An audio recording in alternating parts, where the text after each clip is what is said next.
예배 준비를 위해 수고하시는 모든 주님의 종들에게 감사의 말씀을 드리고 또 기도 맡으신 분, 봉헌 맡으신 분, 모든 임사자들에게도 감사의 말씀을 드립니다.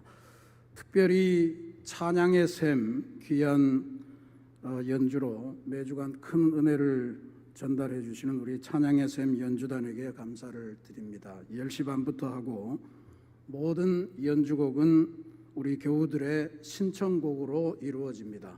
여러분들이 신청해 주시면 그것을 잘 편곡해서 하니까 신청하시면서 함께 은혜 받으셨던 사연도 나누시고 하면 더 은혜스러운 시간이 될 줄로 믿습니다. 하나님의 풍성한 은혜가 함께하는 주일 되시기를 기도드립니다. 가정에서 예배드리는 모든 교우 여러분들께 그리스도 안에서 사랑의 문안을 올립니다.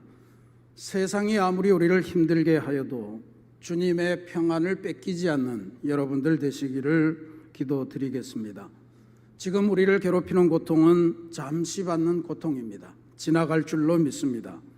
우리의 궁극적인 미래는 하나님의 평안이요 구원이요 영원한 생명임을 기억하시고 끝내 승리하시고 넉넉히 승리하시는 성도 여러분들 되시기를 주님의 이름으로 부탁합니다.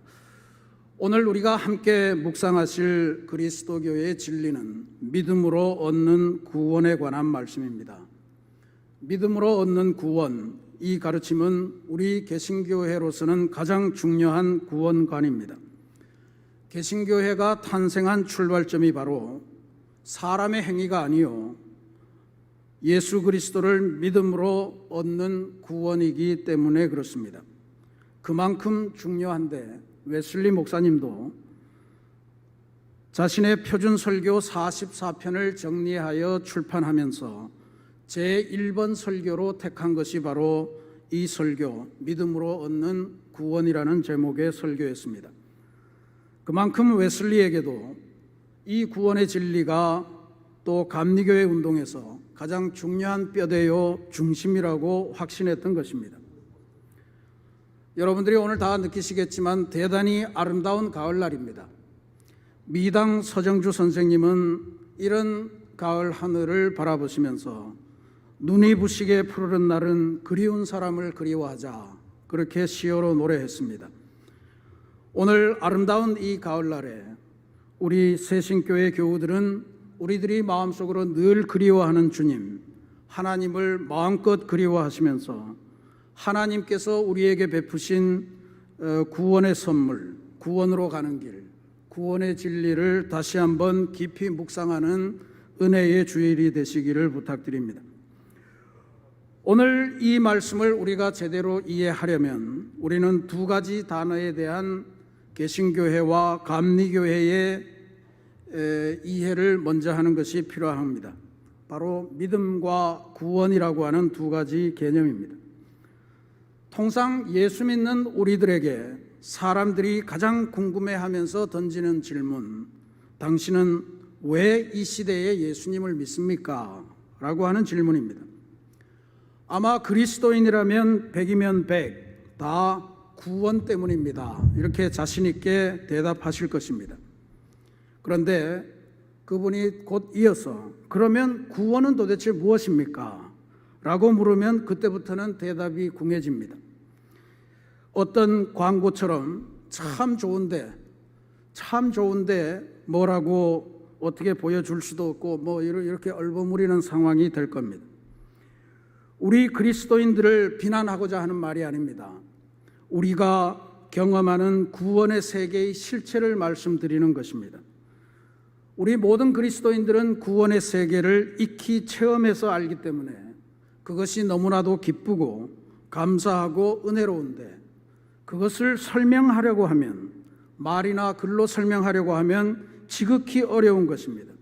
왜냐하면 구원이라는 게 그렇기 때문입니다. 구원은 이성이나 논리적인 영역이라기보다는 체험의 영역이고 고백의 영역이고 어려운 신학 용어를 쓰면 계시의 영역이기 때문에 그렇습니다.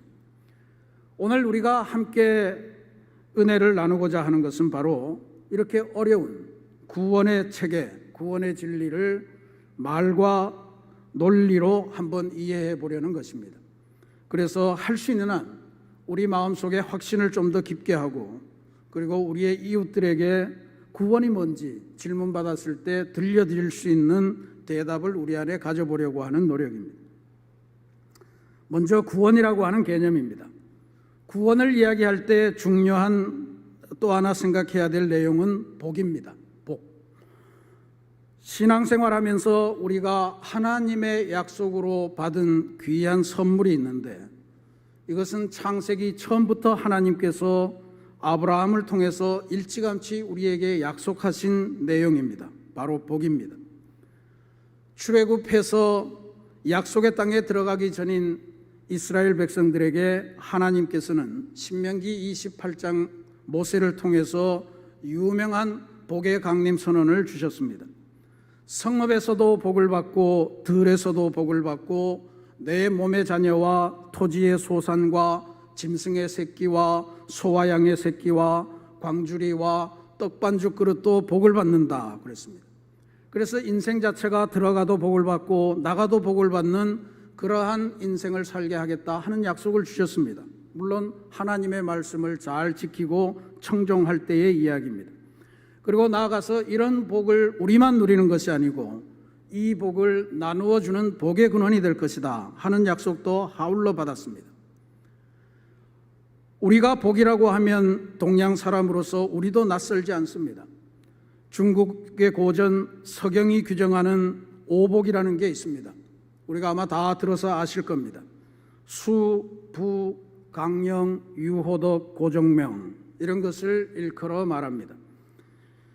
말씀드리면 장수, 부, 귀, 강령은 건강을 말하고요. 유호덕은 도덕을 즐거운 마음으로 지키는 것을 말합니다. 고정명은 인생의 마지막이 평안하게 가족 옆에서 객사하지 않고 그렇게 잘 죽는 것을 의미합니다. 이 오복 외에 경우에 따라서 유호덕 대신에 귀, 벼슬 혹은 관직과 관련한 관운을 사모하는 그러한 복이 있고, 고정명 죽는 것 대신에 자손의 중다, 자손이 풍성해지는 것을 넣기도 합니다. 어쨌든 이러한 것은 우리가 신앙의 확신반을 공부할 때 첫 시간에 다 배우는 이야기입니다. 그것을 오늘날 우리들의 말로 두 글자로 표현하면 평등이라 그렇게 이야기했습니다. 모두가 하나님 앞에서 평등한 세상, 그런 이야기가 아닙니다. 너네 아파트 몇 평, 너네 아이는 반에서 몇 등 할 때 평과 등을 말합니다. 성경이 말하는 복, 이것을 오늘날 현실의 풍요로움으로만 해석하는 것은 우리 그리스도인들이 할 일이 아닙니다.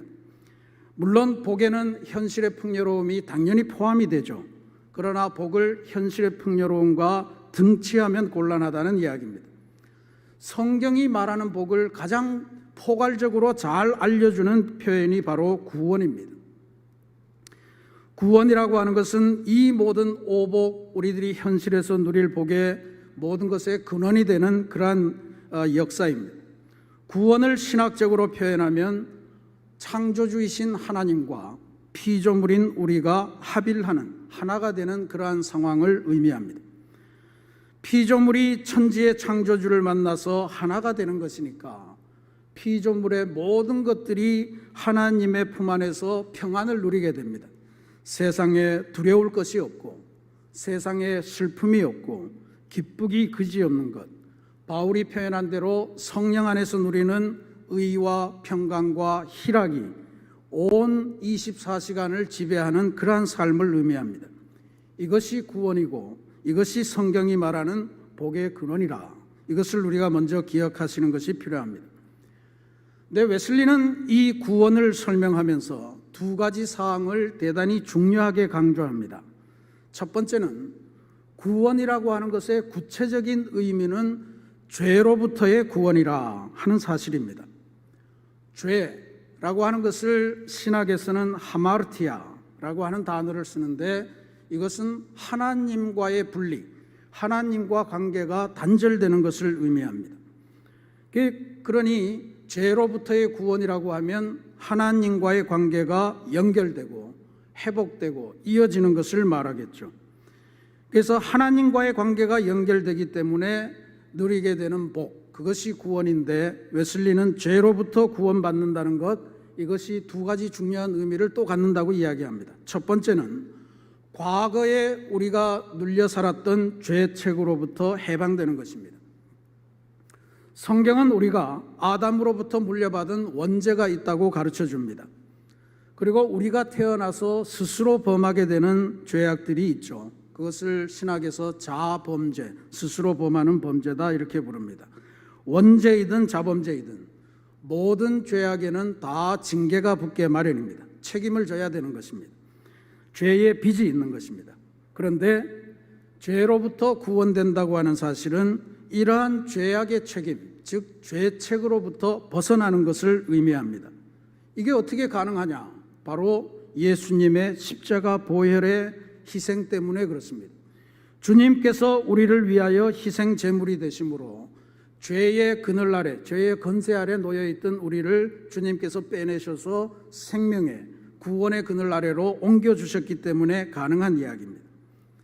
실제로 예수님이 태어나실 때 천사는 마리아에게 이름을 예수라 하라, 그렇게 예언을 해주셨는데, 왜냐하면 예수의 이름이란 뜻이 자기 백성을 죄에서 구원한다라고 하는 뜻이었기 때문에 그렇습니다. 죄책으로부터 벗어나기에, 예수님의 십자가 능력에 기대어서 죄책으로부터 벗어나기에 우리에게 더 이상 죄로 인한 부담, 두려움, 불안, 이것도 한꺼번에 사라지게 된 것을 의미합니다. 우리의 과거의 죄책으로부터 해결해 주는 죄로부터의 구원도 중요하고, 또 다른 중요한 의미는 죄의 권세로부터 구원받는 것입니다. 이거는 죄책과는 달리 앞으로 우리가 살아가야 될 인생길을 위해 주시는 은총입니다. 우리는 연약한 존재이기에 끊임없이 죄악에 노출되어서 살아갑니다. 그러나 주님의 은혜로 우리가 구원의 길에 들어서면서 주님의 은혜로 죄를 범할 가능성으로부터 배제된다는 말씀입니다. 오해하시면 안 됩니다. 우리는 구원받았지만 여전히 죄 가운데 걸어가야 되는 사람입니다. 그러나 주님 안에 온전하게 거하면 우리는 죄를 범할 가능성으로부터 완전히 배제될 수 있습니다. 지금도 우리가 죄를 범하는 것은 구원받은 백성이지만 주님 안에 온전히 거하지 못하기 때문에 늘 죄를 묻히고 죄와 짝하고 그렇게 살아가는 것입니다. 주님의 구원을 받은 사람들이 어떠한 특권을 누리는지를 사도 요한은 이렇게 고백했습니다. 그가 우리의 죄를 없애려고 나타나신 것을 너희가 아나니 그에게는 죄가 없느니라.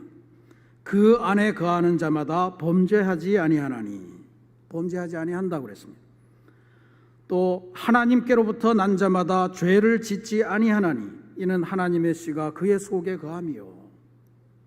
구원을 받은 사람은 죄악의 가능성으로부터 배제된다는 것입니다. 하나님의 씨가 그 안에 있고 주님 안에 온전하게 우리가 거할 때 얻게 되는 자격입니다.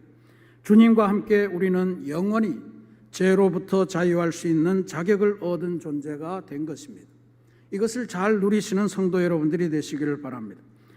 웨슬리가 죄로부터의 구원과 관련하여 강조하는 두 번째 사항, 그것은 구원은 현재적인 사건이라고 하는 것입니다. 이른바 현재적인 구원, 이 개념입니다.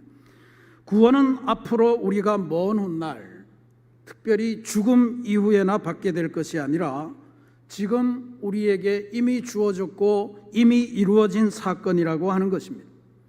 하나님을 만난 사람이라면 이 땅에서 사는 동안 하나님의 선물로 취득해서 그것을 사용하며 그것을 누리며 살아가고 있다라고 하는 것이 구원의 현재적인 사건의 의미입니다.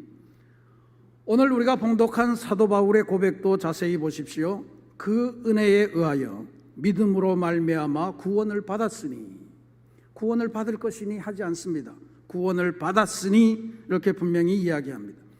예수를 구주로 믿기로 고백한 순간에 우리들은 구원받을 백성으로 이미 낙점이 됐고, 그리고 구원은 우리에게 주어진 선물이 된 것입니다.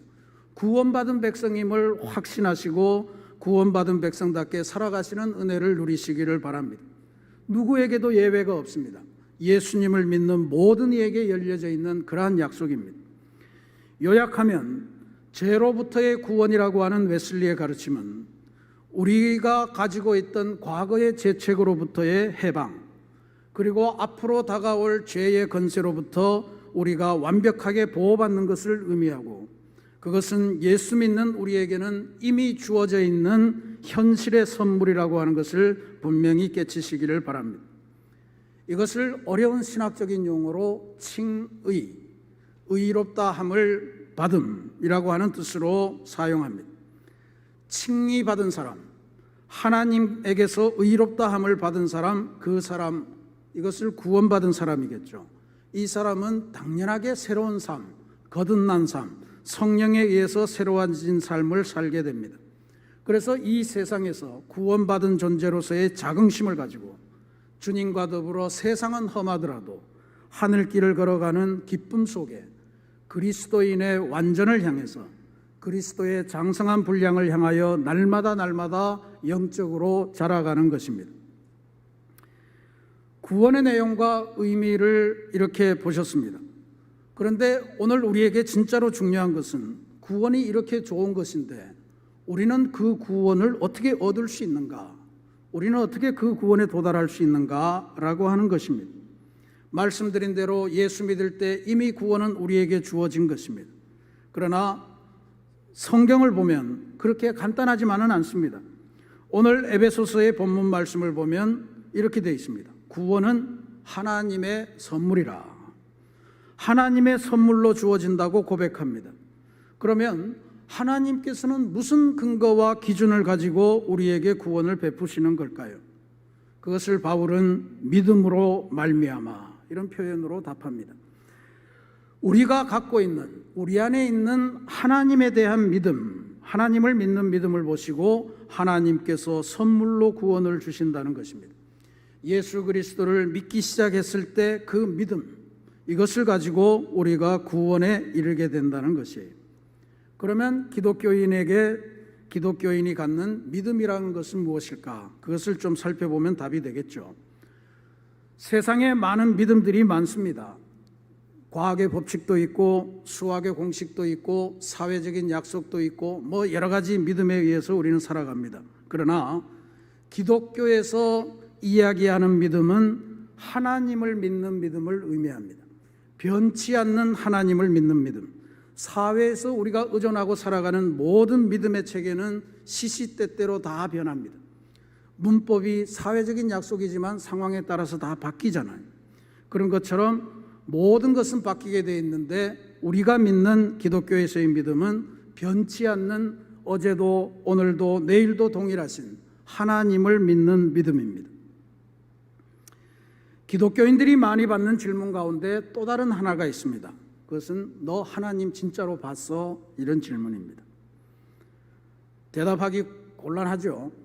그런데 봤다 그러면 나한테도 좀 보여줘봐 이렇게 요청을 합니다. 그러면 우리의 대답은 참 하나님 내가 보긴 봤고 경험도 했는데 참 좋긴 좋은데 이거 어떻게 보여줄 수도 없고 이러면서 또 얼버무립니다. 쉬운 일이 아닙니다. 교회 역사를 통해서도 아주 오랜 기간 동안 하나님의 존재를 증명하고자 하는 그러한 시도들이 많이 있었습니다. 오늘날 우리가 열심히 철학을 통해서 배우고는 합니다만 그래도 좀 황당해 보입니다. 그나마 우리들이 쉽게 이해할 수 있는 것은 토마스 아퀴나스라고 하는 중세기의 대표적인 신학자가 우리에게 들려준 하나님 존재 증명 방식입니다. 그는 원인과 결과라고 하는 법칙으로 하나님의 존재를 설명하려고 했습니다. 이런 이야기입니다. 모든 일에는 원인이 있고 결과가 있습니다. 지금 우리가 보는 것은 다 결과이고 이것은 원인에 의해서 생겨난 것이고 이 결과에 의해서 또 다른 원인이 생기고 이런 이야기입니다. 그래서 가령 제가 부모님의 원인을 받아서 지금 여기 태어나서 이 자리에 있지 않습니까? 그러면 우리 부모님은 어떤 원인에 의해서 태어난 거예요? 할아버지라고 하는 원인이 있습니다. 그 할아버지는 또 어떻게 됩니까? 할아버지의 할아버지가 있고 할아버지의 아버지가 있고 그 아버지의 또 아버지가 있고 이렇게 계속해서 추적해서 계속 올라가면 어딘가에서는 최초의 원인을 만나게 될 거다. 어떤 경우든 최초의 원인이 없이 이 세계는 이루어지지 않았다. 이런 이야기를 하면서 그 최초의 원인이 바로 하나님이다. 이런 설명을 시도했습니다. 그럴듯하기도 합니다. 그러나 현대 신학자 중에 어느 누구도 이러한 하나님의 존재 증명을 동의하지 않습니다. 왜냐하면 하나님은 존재를 증명해야 될 대상이 아니라고 우리는 이미 믿고 있기 때문에 그렇습니다. 성경적이지 않습니다. 성경에서도 하나님께서는 당신을 계시하실 뿐이지 나를 있는 것을 증명하라 이런 시도가 있지 않습니다. 이스라엘 백성도 하나님의 계심을 증명하면서 신앙생활을 해온 것이 아닙니다. 하나님이 계신 것은 당연하고 그 하나님이 오늘 우리에게 이렇게 말씀하시나니 이러면서 그 믿음을 가져온 거예요. 그러니까 하나님은 존재를 증명해야 되는 대상이 아니고 오히려 하나님은 하나님을 우리가 체험해야 되는 그러한 존재이다. 이렇게 말씀을 드려야 정확한 것입니다. 유르겐 몰트만이라고 하는 독일이 배출한 세계적인 신학자는 우리가 하나님의 존재를 증명할 수도 없거니와 만약에 그것을 증명할 수 있다면 그것은 우리가 죽어서 하나님 앞에 얼굴과 얼굴을 맞대고 대면할 때나 겨우 하나님의 존재를 증명할 수 있을 거다. 이렇게 주장했습니다. 불가능하다는 이야기죠. 그러면 하나님은 존재하지 않는 허상일까요? 그렇지 않습니다. 하나님의 존재를 유한한 피조물이 우리들의 말과 글과 이성으로 증명하려고 하는 시도가 불가능하다는 것을 말합니다. 하나님은 체험하는 것이 가능하다라고 하는 것을 우리가 기억하셔야 됩니다. 하나님은 증명되어야 되는 존재가 아니고 하나님은 체험되는 존재입니다. 고백되는 존재입니다. 하나님을 믿는다고 할 때 우리들이 꼭 기억해야 될 것이 있습니다. 그것은 우리가 체험한 하나님, 그 하나님에 대해서 우리는 우리가 알고 있는 하나님에 갇히지 않고 그 지평을 넓히기 위해서 하나님을 알려고 해야 됩니다. 하나님을 알기 가장 좋은 것은 하나님께서 우리에게 주신 계시의 말씀, 성경 말씀입니다. 성경 말씀을 통해 하나님이 이런 분이시구나, 나에게는 이런 하나님이 나타나셨구나, 이걸 분명히 아셔야 됩니다. 그리고 아는 것에 그치지 말고 하나님에게 전적으로 의지하는 것, 이것이 붙어야 바로 믿음이 됩니다. 우리말에 신뢰라고 하는 표현이 있습니다. 신자는 안다는 뜻이고 뢰는 의지한다는 뜻입니다. 그래서 아는 것과 의지하는 것이 합해졌을 때 올바른 믿음이 된다는 거예요. 이게 되지 않으면 소위 거짓된 믿음, 사이비가 생겨나는 것입니다. 요즘 우리 시대는 불신풍조가 만연해 가고 있습니다. 웬만한 것은 잘 믿지 않습니다. 가짜가 워낙 많기 때문에 그렇습니다. 뉴스도 가짜가 많습니다. 신문에 나온 걸 다 믿을 수가 없어요. 근데 여러분, 어떤 것에 가짜가 많을까요? 별 필요 없는 것에 가짜가 있겠습니까? 허접한 것에 가짜가 있을 수가 없습니다. 그건 가짜를 해봤자 별 소용이 없어요. 귀한 것, 존귀한 것, 가치가 있는 것에 가짜가 들러붙기 마련입니다. 어디에 가면 진짜로 유명한 무슨 식당 같은데 원조라는 표현이 붙습니다. 근데 그 원조집 옆에는 그 다음에 생겨나는 집은 진짜 원조, 그 옆에 집에 또 새로운 집이 생기면 정말 원조, 그 옆에 또 생기면 태생 원조. 그래서 원조 그럽니다. 어느 게 진짜인지 알 수가 없습니다. 왜 이런 거예요? 전부 다 자기가 진짜라고 하는데 그 중에는 가짜가 있기 때문에 이런 표현이 생기는 겁니다. 그러니까 존귀할수록 가짜가 많아지는 법입니다. 그러면 이 세상에서 가장 귀중한 문제, 이 세상을 구원하는 그 문제인 구원의 문제와 관련된 것에 어떻게 가짜가 없겠습니까? 이게 오늘날 이단의 부흥을 설명해 주는 귀한 논리인 줄로 믿습니다. 아주 수도 없이 널렸잖아요. 이건 우리가 믿고 있는 구원의 진리가 참된 복음임을 의미합니다. 그런데 웨슬리 목사님은 우리가 신앙생활을 해나가되 가짜 믿음을 경계해야 된다, 이렇게 해서 우리들에게 경고의 말씀을 들려줍니다. 몇 가지로 나누어 주셨습니다. 첫 번째로 가짜 믿음은 하나님이라고 이름 붙은 우상을 믿는 믿음입니다. 웨슬리는 이것은 이교도들의 믿음과 차이가 없다, 이렇게 불렀습니다. 기억나십니까? 출애굽했을 때 십계명 받으러 모세가 시내산에 올라갔는데 40일이 지나도 내려오질 않습니다. 백성들이 지도자가 사라지니 불안했습니다. 그래서 그들이 금부치를 다 모아다가 금송아지를 만들어 놓고 이게 우리를 출애굽해내신 하나님이다, 이렇게 믿자. 그리고 그 앞에서 춤도 추고 제사도 지내고 예배도 드리면서 그렇게 살았습니다. 뭡니까? 스스로 계신 하나님이 아니라 인간들이 자기의 불안을 해소하기 위해서 욕망으로 만들어낸 하나님이에요. 오늘날 우리 그리스도인들의 삶 속에 의외로 많은 금송아지들이 지배하고 있습니다. 많은 성도들이 성경 말씀을 보고 하나님이 어떤 분이신가를 알고 의지하기보다는 우리들의 욕망을 성취하기 위해서 만들어진 하나님을 믿고 그렇게 우리들의 수호신으로 삼으려고 합니다. 하나님이라고 하는 용어만 빌려다 쓰는 거예요. 만약에 우리가 그렇게 삶을 살아간다면 우리는 이교도의 믿음을 가진 것입니다. 두 번째로 웨슬리가 경계하는 가짜 믿음은 마귀의 믿음입니다. 복음서와 사도행전에 보면 마귀를 예수님을 만나는 귀신 들린 사람, 이런 사람들을 많이 만나는데, 그때 그 귀신 들려 있는 귀신들이 예수님을 보면서 하나님의 아들이라고 고백하는 장면이 나오는 것을 심심찮게 봅니다. 대표적으로 한두 개만 보면 누가복음 4장 34절에 더러운 귀신 들린 사람에 들어있던 귀신이 예수님을 보고 이런 고백을 합니다. 나는 당신이 누구인 줄 아노니 하나님의 거룩한 자니이다. 이 사람이 예수님을 보고 하나님의 거룩한 자다, 너는 하나님의 아들인 것을 내가 안다, 이렇게 고백하고 있는 거예요. 마귀의 고백입니다. 사도행전 16장에서 사도 바울이 이 유럽 전도를 시작하면서 빌립보에서 처음으로 만났던 귀신 들린 여종, 귀신 들린 아이가 있었는데, 그 귀신 들린 여종을 사로잡고 있던 귀신이 바울 일행에게 와서는 이런 고백을 합니다. 이 사람들은 지극히 높은 하나님의 종으로서 구원의 길을 너희에게 전하는 자라. 마귀의 고백입니다. 이외에도 많습니다. 예수님께서 마귀에게 시험당하실 때도 마귀는 하나님의 말씀을 사용해서 예수님을 유혹했습니다.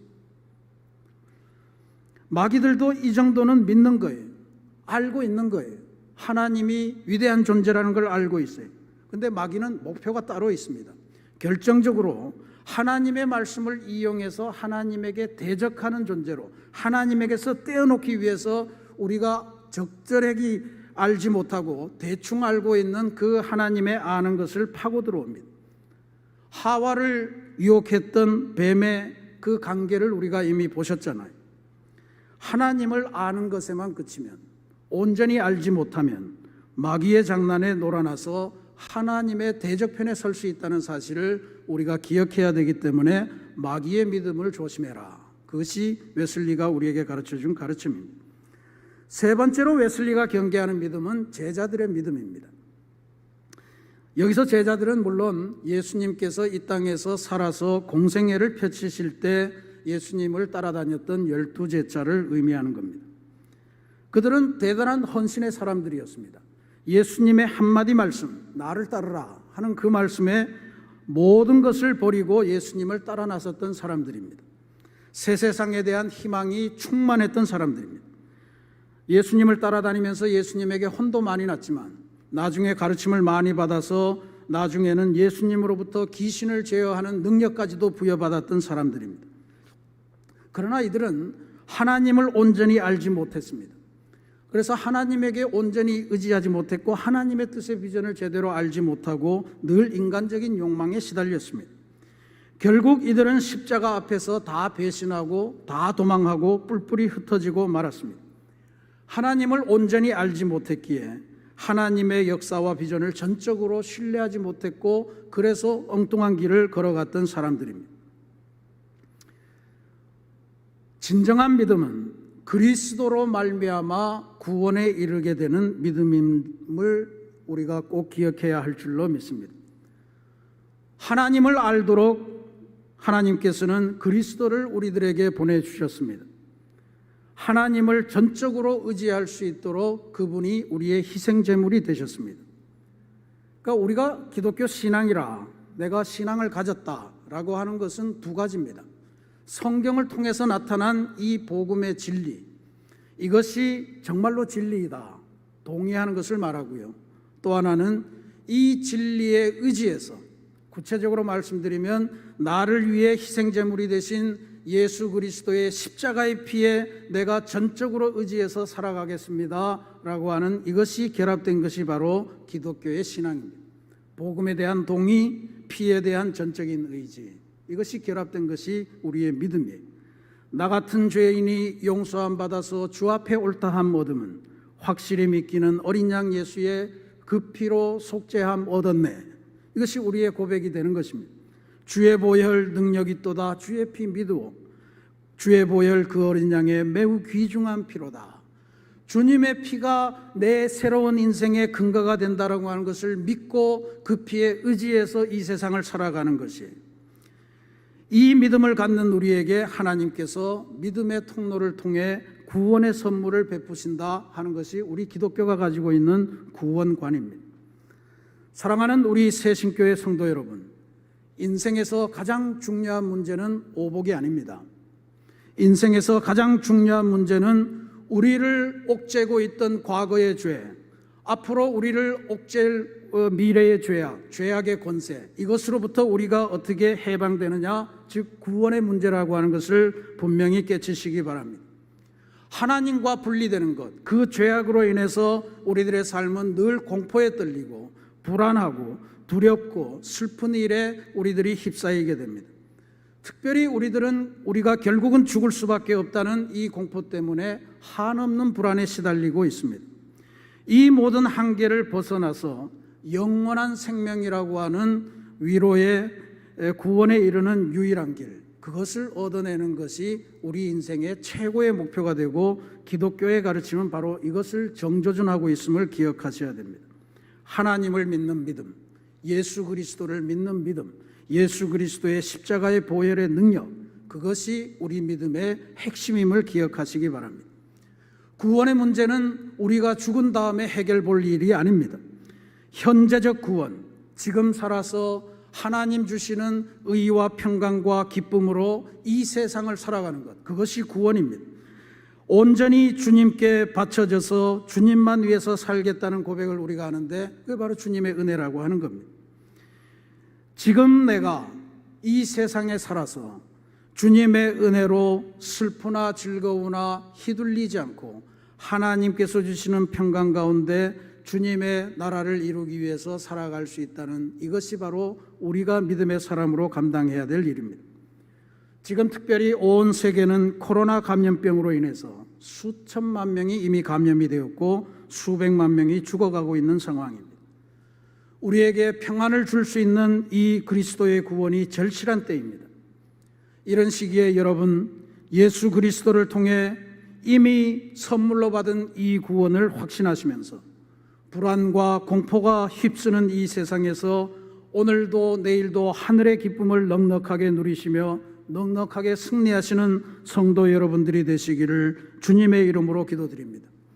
아울러 불안과 공포의 한복판을 살아가면서 도대체 어떻게 살아야 될지, 어디로 가야 될지, 무엇을 해야 될지 헤어날 길 모르고 방황하는 우리들의 사랑하는 이웃들에게 이 구원의 진리, 구원의 기쁨, 영생의 진리를 함께 체험토록 인도해서 우리 교회 표처럼 함께 새길 진리로 양육, 풍성한 인생으로 함께 나아가도록 만들어주는 그러한 전도자의 은총을 함께 누리시기를 주님의 이름으로 축원합니다. 같이 기도하겠습니다.